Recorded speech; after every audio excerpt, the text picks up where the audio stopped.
आपदामपहर्तारं दातारं सर्वसंपदां लोकाभिरामं श्रीरामं भूयो भूयो नमाम्यहम् कैलासराणा शिवचंद्रमौळी फणींद्रमाथा भ्रुकुटी झळाळी कारुण्य सिंधो भव दुःखहारी तुझ वीण शंभो मज कोणतारी.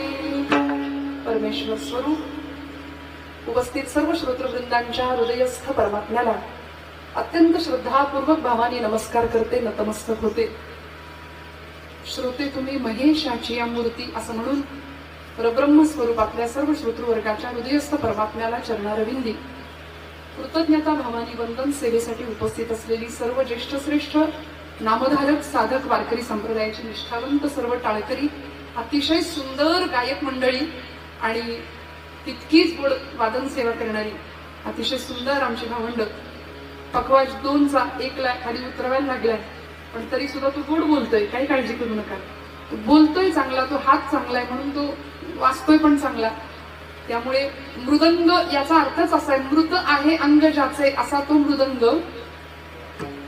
निर्जीव आहे ना चांबड, पण निर्जीव चांबड्यातनं सुद्धा दुसऱ्याच्या हृदयाला आनंद देईल असा आवाज काढायचा आहे, त्याच्याकरता तपश्चर्या आहे. त्यामुळे मृत असून सुद्धा जो भजनात दंग आहे तो मृदंग आहे. पुढचं बोलायला लागेल का? तो मृत असून भजनात दंग आहे. कळलं ना? विठ्ठल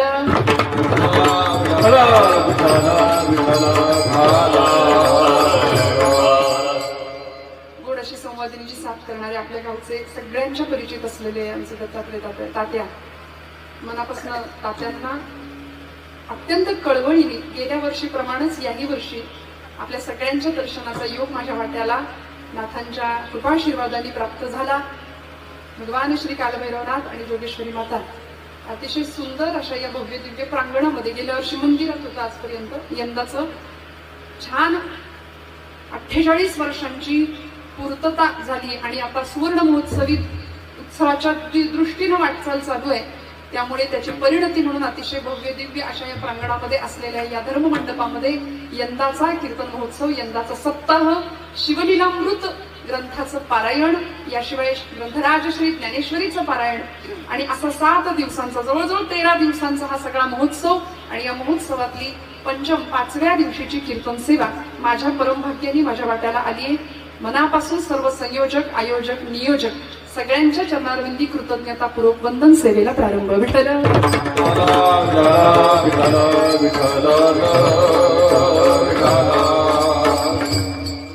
वंदे मातरम या गीताला सुद्धा आता पूर्ण काही वर्ष पूर्ण झाली, 150 वर्ष.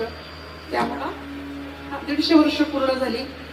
बंकिमचंद्र चॅटर्जी यांनी आपल्या भारत भूमीसाठी दिलेलं हे गीत ज्या रागामध्ये आज सगळ्या देशभर गायलं गेलं तोच राग महाराज निवडला, त्याच्यासाठी धन्यवाद. गोड अशा रागामध्ये आपण उत्तम गायन सेवा दिली. मला वाटतं युट्यूब चॅनल आहे त्यांनाही धन्यवाद. उत्तम अशी ध्वनी व्यवस्था आहे दादा, तुम्हालाही धन्यवाद. कारण ओपनला कीर्तन करायचं, थंडीच्या दिवसात कीर्तन करायचं म्हणजे मोठी परीक्षा राहते, पण आपण आमची काळजी घेताय असं आम्ही समजतो. सगळी श्रोतृवर्ग मंडळी, श्रोत्यांच्या मध्ये आज महनीय मंडळी, गायक आहेत, वादक आहेत, कलाकार आहेत. आमचे हरिभक्तीपरायण यशवंत बुवा भोसले महाराज उपस्थित आहेत. गोड पखवाजावरची त्यांची थाप आहे. अनेकांना घडवण्याचं काम मंडळी करतायत. गराड्यावरून काही मंडळी आलेली आहेत. मनापासून सगळ्यांना आणि बोपगावचे सर्व ग्रामस्थ, माझा मातृतुल्य, माता भगिनी वर्ग, पितृतुल्य बंधुवर्ग सगळ्यांच्या चरणारविंदी वंदन करून गोड अशा कीर्तन सेवेचा प्रारंभ करताना जगद्गुरु संत श्रेष्ठ श्री तुकोबराय यांचा सर्व परिचित सगळ्यांच्या पाठांतरातला 4 चरणांचा अभंग, बहुपरिचित बहुचर्चित असा, ज्या अभंगामध्ये भक्ताची अंतर्लक्षणं तुकोबराय सांगतात. बऱ्याचदा आपण भक्ताच्या बाह्य लक्षणाकडे पाहतो, संतत्वाची बाह्य लक्षणं शोधत बसतो, पण बाह्यांगाकडे न पाहता भारतीय अध्यात्मशास्त्र आम्हाला अंतरंगाचा शोध घ्यायचा कसा ते सांगतं. आणि एकदा का अंतर्लक्षणं आम्हाला ओळखता आली की अशा भक्तासाठी भगवंत काय काय करायला कटिबद्ध आणि सिद्ध होतो याचा परामर्श तुकोबराय या अभंगात देतात.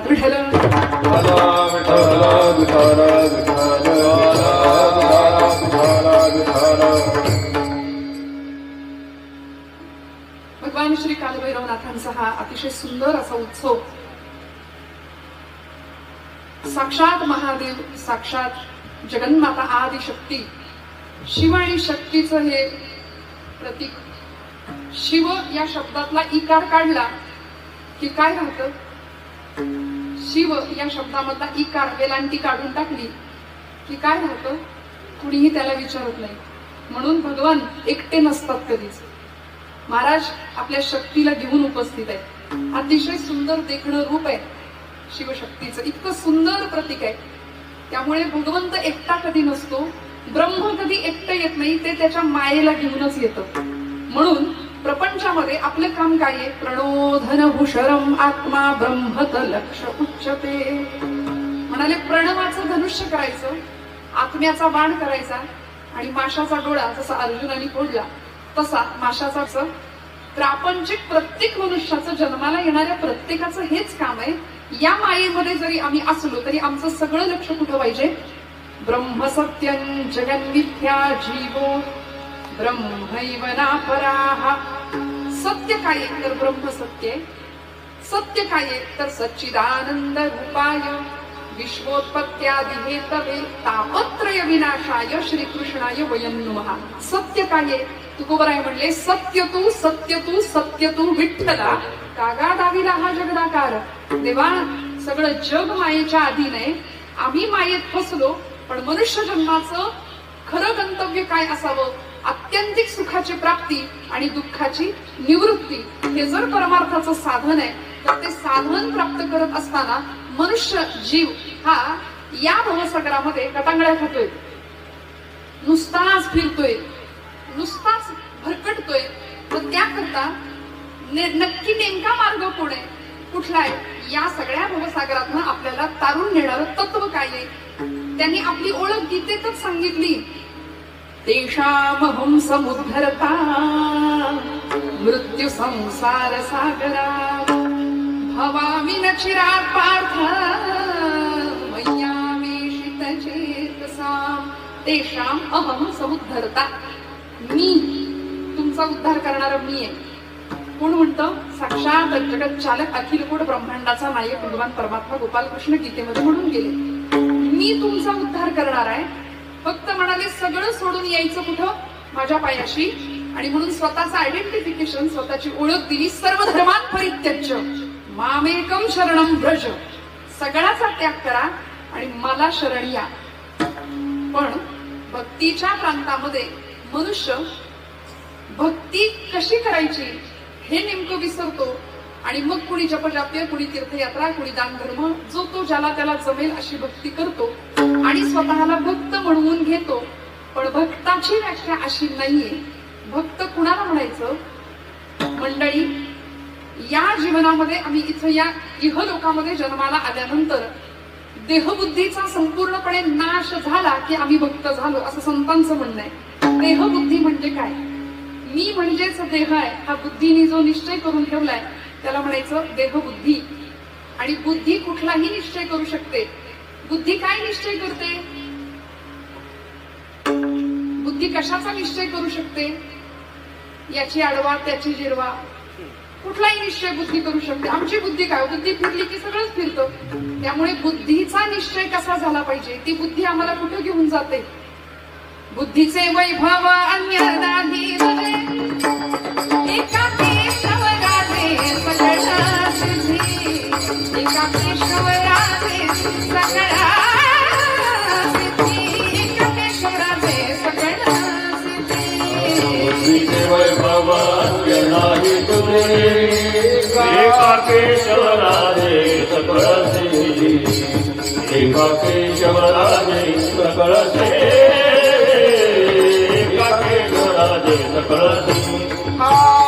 बुद्धीचे वैभवाने नाही तुझे, एका केशवराज सकळ सिद्धी, एका केशवराज सकळ सिद्धी. बुद्धीचे वैभवाने नाही तुझे, एका केशवराज सकळ सिद्धी, एका केशवराज सकळ सिद्धी.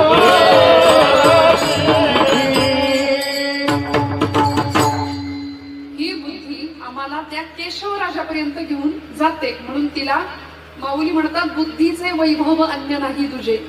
जी बुद्धी संकल्प विकल्पात्मक आहे, चांगल्याचा आणि वाईटाचा दोन्हीचा निश्चय करते, निश्चयात्मिका बुद्धी आहे.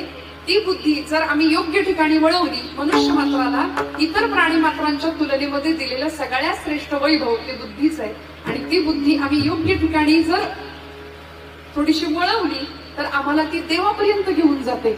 हे माझं नाही, हे आपलं नाही, हे संतांचं वचन आहे. आणि संतांची वचनं एकेका अक्षरात आहे माझा रमाकांत या अधिकाराची आहे. प्रत्येक अक्षर हे परतत्वाला स्पर्श करणार आहे. प्रत्येक अक्षर हे अक्षर ब्रह्माशी अनुसंधान साधणार आहे. म्हणजे तुकोबरायांच्या गाथेतलं असू दे, ज्ञानोबरायांच्या ज्ञानेश्वरीतलं असू दे, नाथांच्या भागवतातलं, समर्थांच्या दासबोधातलं, मनोबोधातलं, हरिपाठातलं प्रत्येक वचन ते भगवंतापर्यंत घेऊन जाणार आहे. आता आपण सर्व मंडळी रोज सकाळी लवकर उठून एक 400-500 ज्ञानेश्वरीच्या ओव्या आपण वाचता. काय झालं हसायला? मी हसण्यासारखं काही बोललीच नाही. मी असं म्हटलं, बोधगावकर मंडळी आपण रोज सकाळी 400 ओव्या ज्ञानेश्वरीच्या वाचता. नाही वाचत, नाही हलतायत माना काहींच्या. बरं 200 पण नाही, 100, 10, 5. नामदेव महाराजांना विचारा की एक तरी ओवी अनुभवावी, अनुभवावी, एक तरी ओवी अनुभवावी, एक तरी ओवी अनुभवावी, अनुभवावी, एक तरी ओवी अनुभवावी. नाम म्हणी ग्रंथ श्रेष्ठ ज्ञान देवी, एक तरी ओवी अनुभवावी, एक तरी ओवी अनुभवावी. कृष्ण देवी, एक तरी ओवी अनुभवावी, एक तरी ओवी अनुभवावी.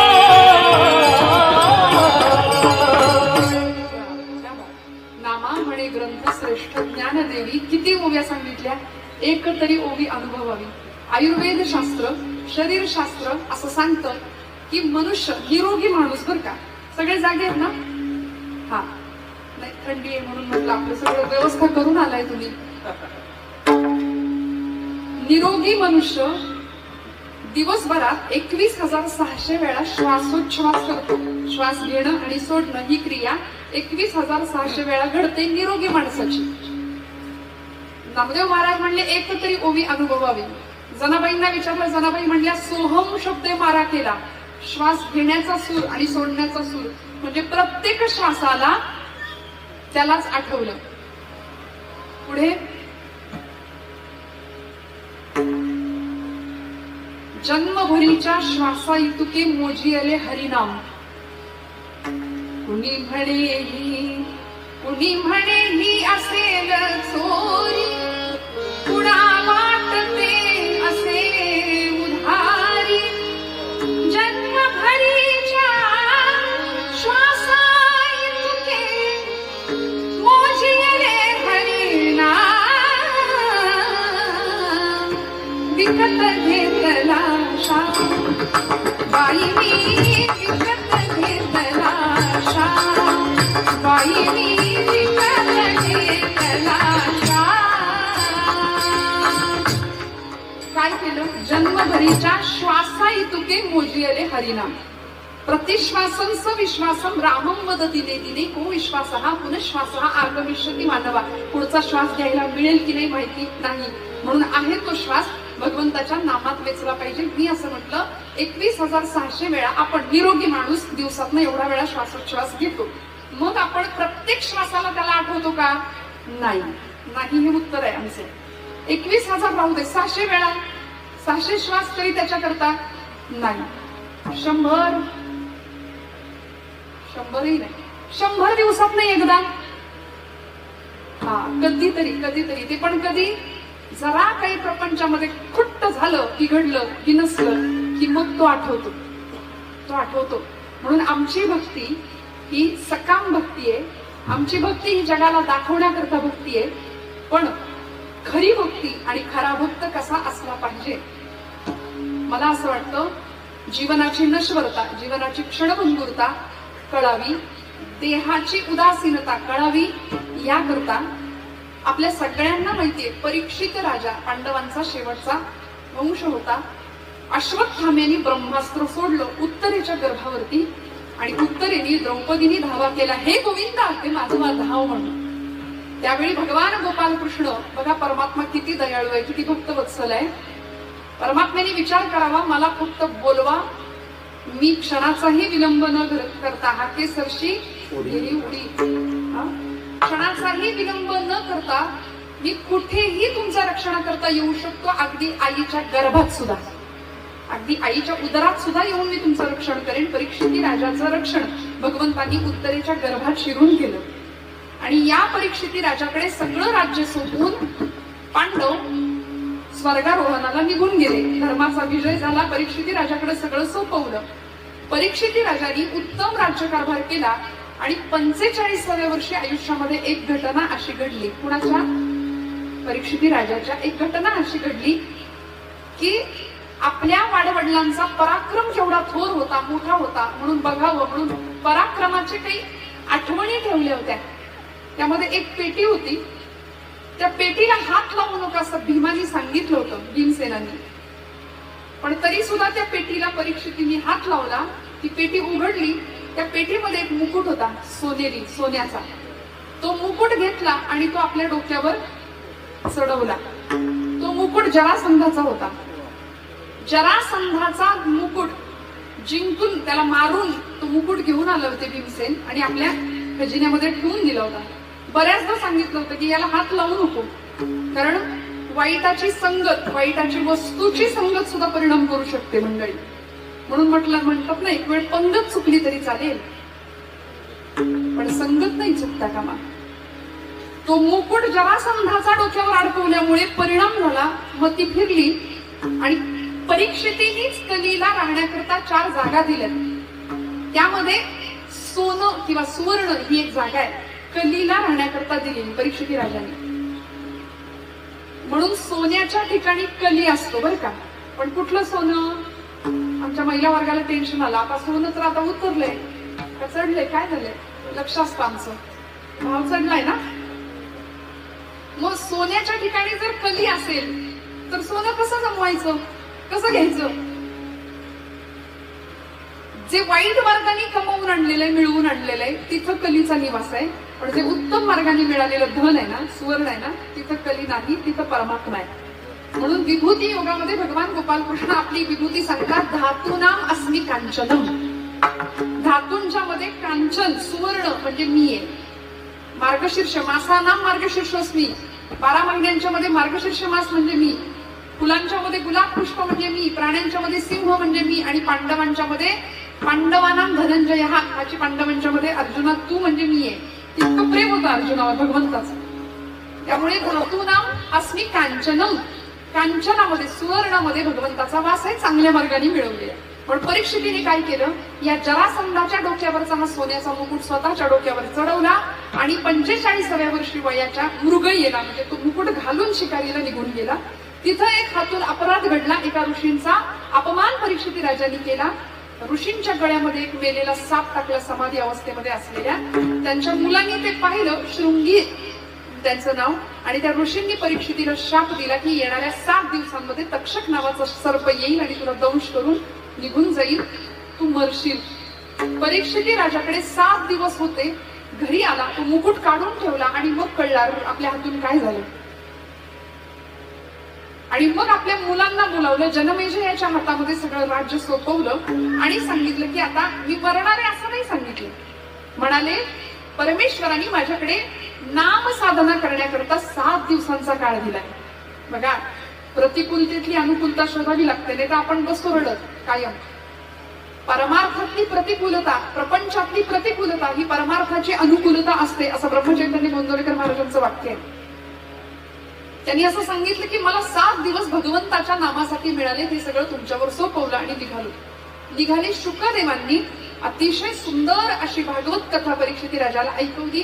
7 दिवस भागवत कथेचं श्रवण झालं, भगवंताच्या लीला ऐकल्या, गुण ऐकले, सगळं कीर्तन ऐकलं आणि 7व्या दिवशी ठरल्याप्रमाणे तो तक्षक आला, दंश केला, देह संपला, पण आत्मा परमात्म्यामध्ये विलीन झाला. 4 मुक्तींच्या मधली सायुज्यता नावाची मुक्ती प्राप्त झाली, भगवंताच्या धामाला प्राप्त झाला. कशाचा परिणाम? 7 दिवसांमध्ये जीवनाचं तत्वज्ञान कळून गेलं. आता आपल्याकडे सुद्धा किती दिवस आहेत?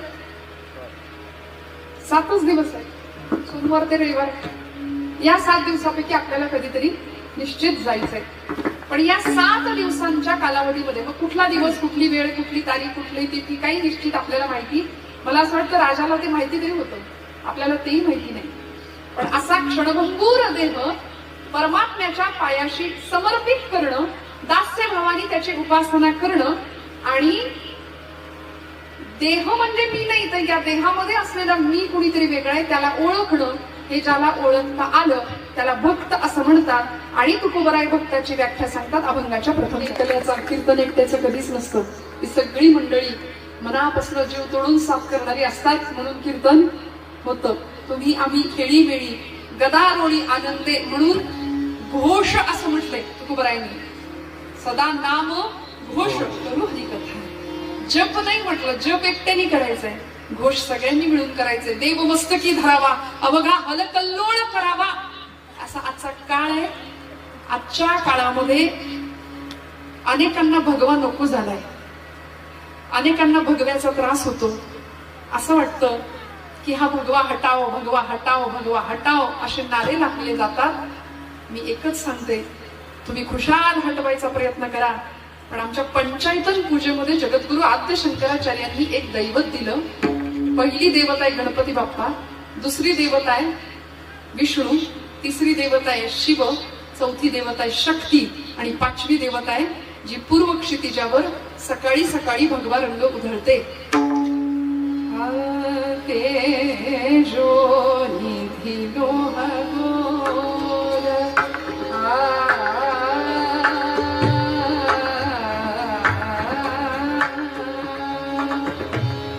तेजो निधी भिंदी. हा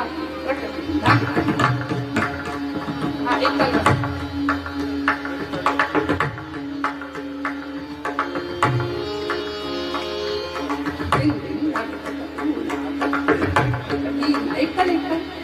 तेजो निधी लोह गोल, तेजो निधी लोह गोल, भास्कर हे गगनराज.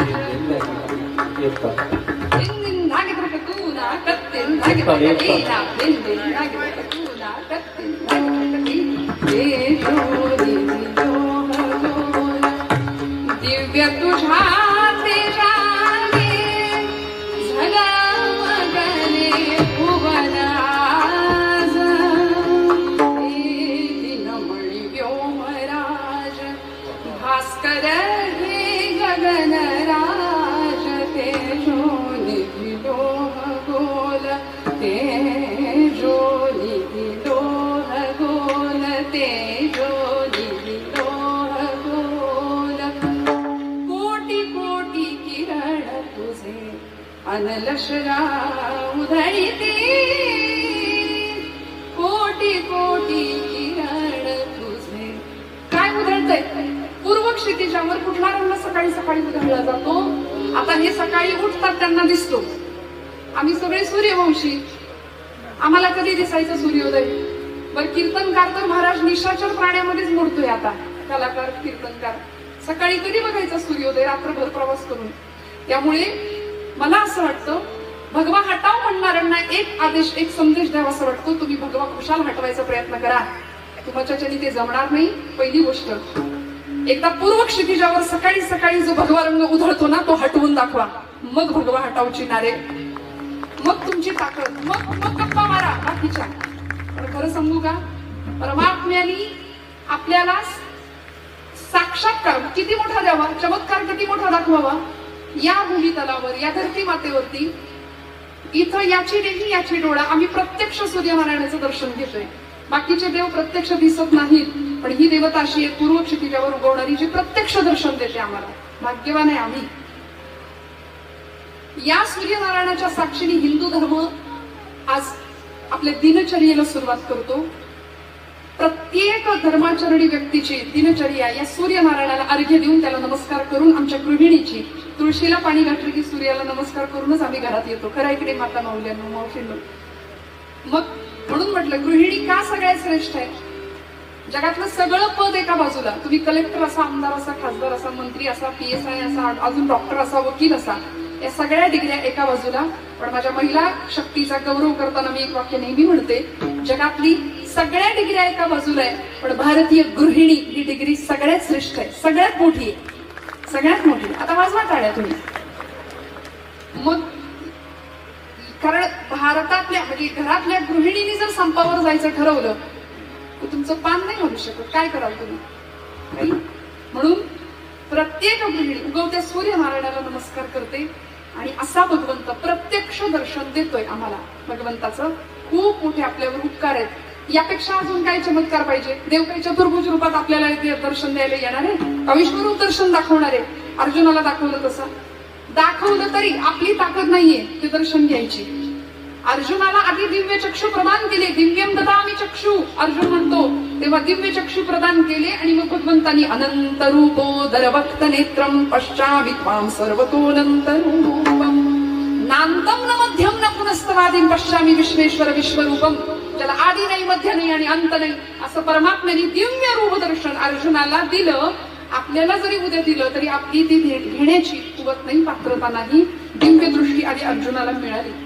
मला असं वाटतं महाराजांनी भक्ताची व्याख्या करत असताना जो भक्त देहाची नश्वरता जाणतो किंबहुना भक्त ऐसे जाणा जे देही उदास गेले आशा पाश निवारोनी.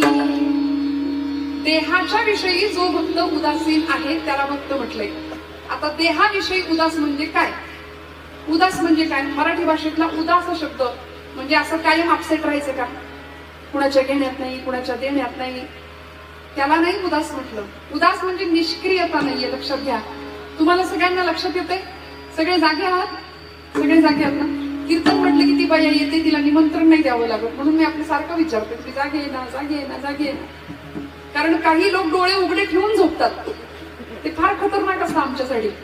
आम्हाला वाटतं ऐकतायत पण बऱ्याच जणांची ब्रह्मानंदी टाळी लागलेली असते. तर तसं काही नाही असं मी गृहीत धरते आणि तुम्ही सगळे जागे आहात असं गृहीत धरून कीर्तन आपलं चालू आहे. भक्त ऐसे जाणा जे देही उदास. भक्त दिसणार नाहीये, भक्त जाणून घ्यायचंय. भक्त पांढऱ्या कपड्यात आहे का भगव्या कपड्यात आहे हे नाही बघायचं. भक्ताची अंतर्लक्षणं फार महत्वाची. भक्त सफारीमधून आलाय का अजून हातात चालत आलाय ते नाही पाहायचं. भक्ताची अंतर्लक्षणं पाहायची आहेत.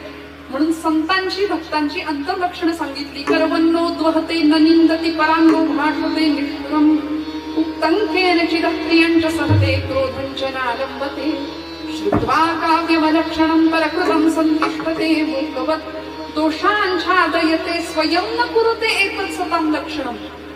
गर्व नाही, दुसऱ्याची निंदा ज्याच्या चित्ताला शिवत नाही. फक्त कुणाला म्हणायचं माहितीये का? कोण्याही जीवाचा न घडो मत्सर, कोण्याही जीवाचा न घडो मत्सर, परम सर्वेश्वर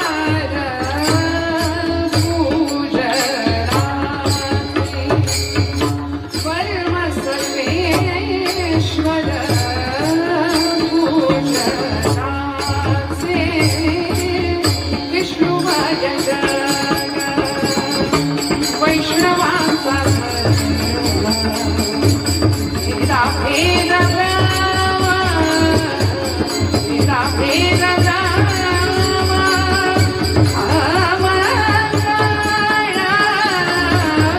विष्णुमय जग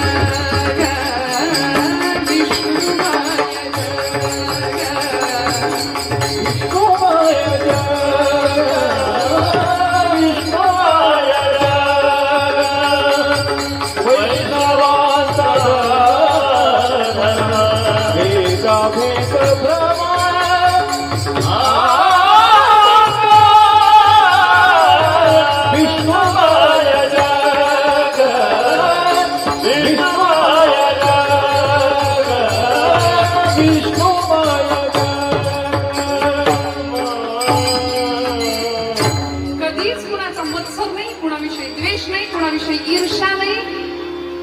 कसलाच अडसर नाही जीवनामध्ये, सरळ मार्गाने चालणार असतो ना तो भक्त आहे. जो देहाबद्दल उदास असतो तो भक्त आहे. देहाबद्दल उदास म्हणजे निष्क्रिय नाही, रड्या नाही, कायम रडतय, कायम उदास असं नाही. संतांनी कर्तृत्ववाद कधीच नाकारला नाही. अहो, कर्तृत्व शून्यतेला उलट नाकारलं. ज्यावेळी कर्तृत्वहीन झाला, कर्तव्य प्रवृत्त होण्याऐवजी कर्तव्य विन्मुख झाला अर्जुन, त्यावेळी भगवंत म्हणतात, अर्जुना उठ, उचल ते धनुष्य आणि सिद्ध कर तुझा क्षत्रियत्व. हतो वा प्राप्स्यसि स्वर्गम जित्वा वा भोक्षसे महिम. रणांगणावर धारातीर्थी पडलास तर स्वर्गात जाशील, जिंकलास तर राज्य तुझं आहे धरणीचं लक्षात ठेव. तस्मात हे कौंतेय उत्तिष्ठ, उठ आता आणि युद्धाय कृत निश्चय. भक्त कुणाला म्हटले? आपल्याकडे कार्तिक मास समाप्त झाला नुकताच, ठीक आहे. कार्तिक मासाची समाप्ती झाली, काकडा सगळ्यांनी म्हटला. या काकड्यामध्ये आपल्या सगळ्यांना लक्षात आलं, संतांनी देवाला उठवलं, संतांनी समाजाला उठवलं, संतांनी स्वतःला आत्मजागृत अवस्थेला नेलं. आणि काय केलं? उपनिषदांचा संदेश आहे, उत्तिष्ठत जागृत. उठा आणि काय करा? जागे व्हा. उठा आणि जागे व्हा. आता आपण मला सांगा, आपण आधी उठतो का आधी जागे होतो? तुम्ही जागे आहे ना? आपण आधी उठतो की आधी जागे होतो? झोपेतनं आधी जागे होतो की आधी उठतो? आधी जागे होतो, मग उठतो. पण उपनिषदकार, आमचे पूर्वसुरी तत्वज्ञान काय सांगतं? उत्तिष्ठत जाग्रत प्राप्य बरान निबोधत. उठा आणि जागे व्हा. जागे होऊन आपण उठतो, पण आपली संस्कृती झोपेतनं उठवणाऱ्याला किंवा उठणाऱ्याला संदेश नाही देत आहे. उठलेल्याला जाग करणारी आपली संस्कृती आहे. उत्तिष्ठत जागृत, उठा जागे भारी आता, स्मरण करा पंढरीनाथा, आम्ही चरणी ठेवा माझा, कविता जन्माचा. जागे भाल्या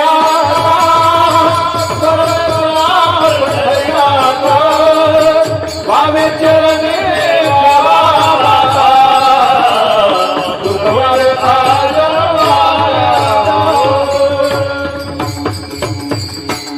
उठायचं आणि जागृतीचा श्वास घ्यायचा. प्रत्येक भक्त कुणाला म्हणायचं?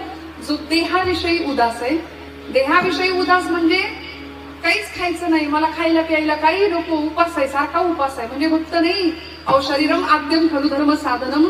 शरीर हे धर्माचं साधन आहे, म्हणून ज्यांनी बलभीमाची उपासना केली, आरोग्य संपन्न देह राखला आणि आपला देह देवाच्या देशाच्या धर्माच्या कामासाठी ज्यांनी झिजवला, त्याला म्हणायचं भक्त. जो देहाचे चोचले न पुरवता देहापेक्षा सुद्धा देवाचं महत्व ज्याला कळलं, तो भक्त आहे. भक्त म्हणजे जो विभक्त नाहीये, तो भक्त आहे. विठ्ठल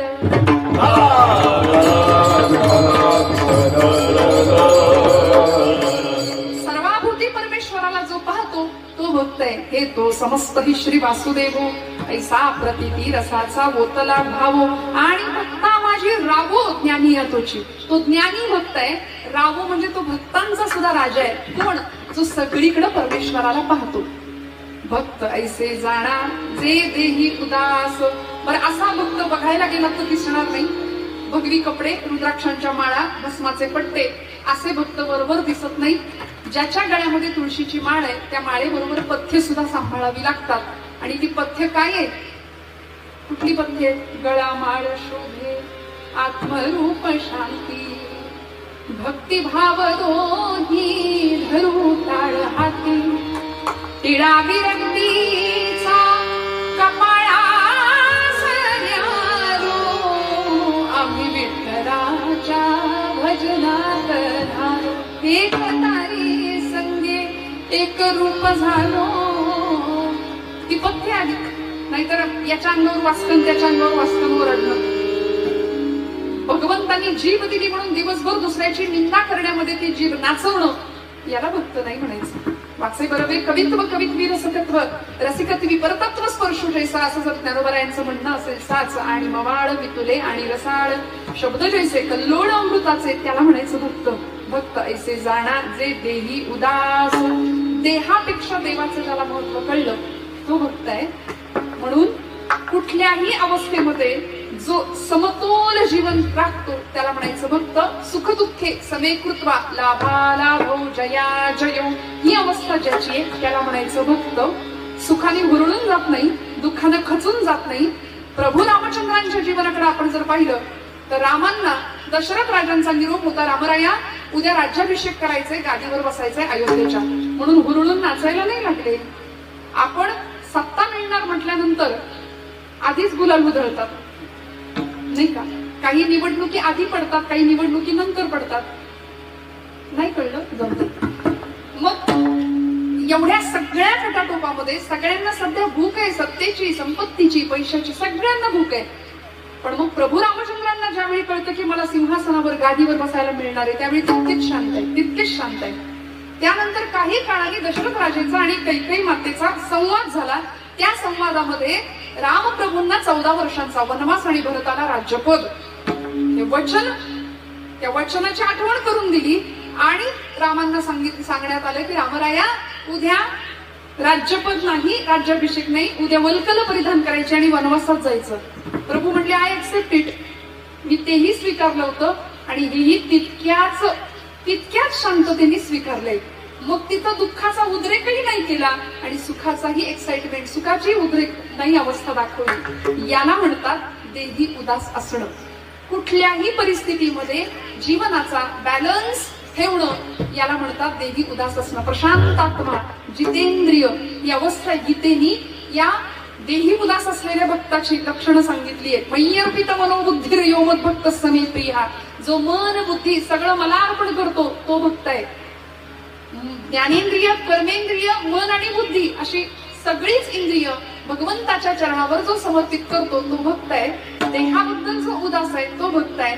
आणि मग गेले आशा पाश निवारुनी, विषयांचा, आशेचा सगळा पाश पूर्णपणे बाजूला सारला. सध्या आम्ही सगळी मंडळी विषयात गुंतलोय ना, म्हणून संतांना हे कानी कपाळी ओरडून सांगायला लागलं, तुम्ही जर स्वतःला आध्यात्मिक म्हणवून घेत असाल, तुम्ही जर स्वतःला भक्त म्हणवून घेत असाल तर सावध राहा. कारण तुम्ही स्वतःला जर भक्त म्हणत असाल तर तुमचा आशेचा पाश आधी सुटलाय का याचा विचार करूया. परवा एक आजोबा भेटले, म्हटलं कसं काय चाललंय, बरं आहे का? बाबा 70 ओलांडलेली पण चिंता दिसली, 7 पिढ्या बसून खातील एवढं कमवून ठेवलंय, प्रचंड संपत्ती आहे, पण तरी सुद्धा चेहरा पडलेला दिसला. म्हटलं बाबा काय झालंय? म्हणाले अगं म्हटलं 7 पिढ्या बसून खातील एवढं तुमच्याकडे तुम्ही कमवून ठेवले तरी चेहरा का पडलाय? ते म्हणले अगं तुझं सगळं बरोबर आहे, पण 8वी पिढी काय खाईल याची चिंता लागली बघ मला. मनुष्य चिंता करता करता करता चितेच्या जवळ जातो, पण चिंतेऐवजी चैतन्याचं चिंतन केलं तर चैतन्यापर्यंत पोहोचतो. विठ्ठल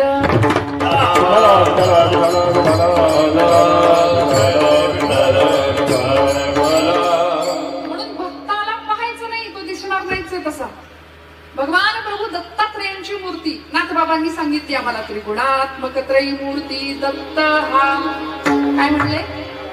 पहा म्हटले का? पहा नाही म्हणले, जाणा, जाणून घ्या. पाहायला गेलं तर तसं दिसणारच नाही. आता आमची कॉलेजची पोरं आम्हाला फार प्रश्न विचारतात, काय काय ताई तुम्ही मॅजिकच्या गोष्टी सांगता, चमत्कार काय सांगता, पुराणातली वांगी काय सांगता. आमचं लॉजिक सुरू झालं की तुमचं मॅजिक बंद होतं म्हणले. म्हटलं काय लॉजिक आहे बाबा? म्हणाले असं बायोलॉजिकली कुठे शक्यच नाही, 3 तोंडांची मूर्ती, काय तुमच्या देवदेवतांबद्दल तुम्ही अर्थ सांगता? अरे बाबा म्हटलं नाथांनी तसा देव बघायला सांगितलाच नाही, तो दिसणारच नाही, तो जाणायला सांगितलाय. सत्व रजतम अशी त्रिगुणात्मक असलेली दत्तप्रभूंची ती मूर्ती आहे. त्रिगुणात्मक त्रयी मूर्ती दत्त हा पहा म्हटले असते की मग ते जाणा म्हटले. जाणून घेण्याच्या काही गोष्टी आहेत. तसं भक्ताला तुकोबराय म्हणतात जाणून घेतलं पाहिजे. खरा भक्त हा देही उदास असतो. प्रपंच जरी करत असला तरी त्याच्या प्रपंचामध्ये देव असतो. आता मला सांगा आपल्या प्रपंचात देव आहे का? नाही. आपण म्हणतो हा माझा, तो माझा, बंगला माझा, गाडी माझी, घर माझं, दार माझं, पोरग माझं, सगळं माझं. तसा देवा तू पण रे आमचाच, तू पण माझाच. पण मीराबाईंना विचारा, मीराबाई म्हणतात मेरे तो गिरीधर गोपाल दुसरा न होई. ते म्हणायला धाडस लागतं. सगळं माझं एक वेळ आपण म्हणतो, पण मीराबाई म्हणतात मेरे तो गिरीधर गोपाल, माझा फक्त तोच आहे, बाकी सगळं बाजूला राहिलं. देवभक्त, देशभक्त आणि धर्मभक्त या तीनही गोष्टी अनुस्यूत आल्या. देवाची भक्ती, देशाची भक्ती आणि धर्माची भक्ती. महाराजांना विचारलं, महाराज तुमचं काम काय आहे इथे येण्यामागचं? महाराज म्हणले, हेच आम्हा करणे काम.